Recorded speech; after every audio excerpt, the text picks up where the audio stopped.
अक़वाम मुत्तहिदा की general assembly का 80वां इजलास अमरीका के शहर न्यूयॉर्क में जारी है। वज़ीर आज़म पाकिस्तान कुछ देर बाद अमरीका पहुँचेंगे। अक़वाम मुत्तहिदा इजलास से खिताब के अलावा वज़ीर आज़म की क्या मसरूफियात होंगी, UN हेडक्वार्टर के बाहर मौजूद हैं हमारे नुमाइंदे ज़ुल्करनैन इकबाल, उनसे मज़ीद जान लेते हैं। जी ज़ुल्करनैन, बताइएगा वज़ीर आज़म की क्या मसरूफियात होंगी इस दौरे में?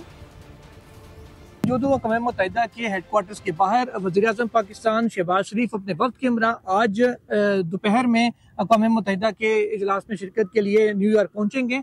और आज यूनाइटेड नेशंस के हवाले से सच उनकी कोई एक्टिविटी अभी तक नहीं है। अलबत्ता जो साइड लाइन मुलाकातें हैं उनकी वो ज़रूर होंगी। पाकिस्तान का जो सिफारती अमला है वो ना सिर्फ उनका इस्तकबाल करेगा बल्कि उनको ब्रीफिंग भी देगा अभी तक के जो मामलात हुए हैं उनके ऊपर। इसके अलावा कल पाकिस्तान की दरख्वास्त के ऊपर जो सिक्योरिटी काउंसिल का इजलास है वो बुलाया गया, जिसमें गजा की सूरत हाल के ऊपर गौर होगा। और वज़ीर आज़म पाकिस्तान और पाकिस्तान का जो सिफारती वफ्द है वो जो मसला फ़लस्तीन के हवाले से जो अपना भरपूर मौक़िफ़ है, जो हमेशा से पाकिस्तान ने उजागर किया है, आलमी दुनिया के ज़मीर को जो जोड़ा है, वो दोबारा एक बार फिर भरपूर अंदाज में पेश करेंगे। खासकर जो हालिया मज़ालिम हो रहे हैं गजा में, उसके हवाले से भी पाकिस्तान का जो मौक़िफ़ है वो सिक्योरिटी काउंसिल के उस इजलास के अंदर पेश किया जाएगा।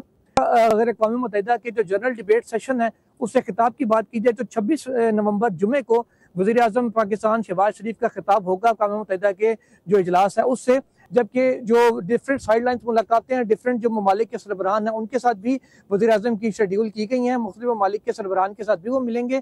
और इसके अलावा बताया जा रहा है कि जो UN की एक्टिविटी से जब वो फ्री होंगे तो साइड लाइन पे ही IMF के जो हुकाम है उनके साथ भी वज़ीर आज़म। आपका बहुत शुक्रिया। सब्सक्राइब करें और बेल दबाएं ताकि कोई खबर रह न जाए।